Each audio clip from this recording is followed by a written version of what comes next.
All right, guys, almost exactly a year ago today, I installed this massive solar array on this 2023 Solitude fifth wheel from Grand Design. Now, in full disclosure, this fifth wheel never leaves the park, but I thought it might be interesting to at least get a overview of how it's held up over the last year from the installation point.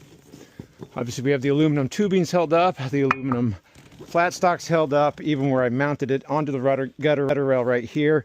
It's clogged up the gutter a little bit, but it is still able to drain out. You can see right there.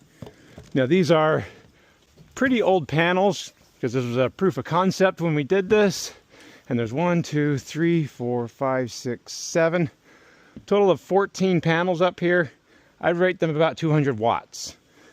Theoretically, this should be more than a 3,000 watt system, but I call it about a 2,800 watt system because these are very inefficient panels right there. They do serve three purposes. One, obviously, is to create electricity, but the other one is that it's going to shade the roof, so a lot of heat gain from it, but it's also going to add a lot of protection to the roof membrane itself. You should be able to see I did mount it on the ACs on the inboard side, which kept me from having to put any more holes in the roof itself. In fact, right here you can see I used this support right there and went into the original factory installed solar panel mount down there. I had hopes that this panel right there would still get enough passive sunlight to charge the 12-volt battery, but it was not getting enough sunlight. It was too much shade from it.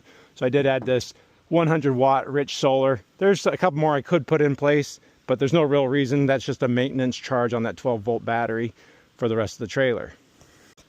And it also makes inspecting this a little bit more difficult because you do have to kind of step on top of it carefully. Right here is the only place where I did have to add 6 screw holes into the roof with 2 more supports because it was such a long distance from that middle AC to the front AC right here. But you can step over those pretty easily. Right in here, the middle supports, they just went straight into the seam molding that would have been there already, so really no more screw holes on that side.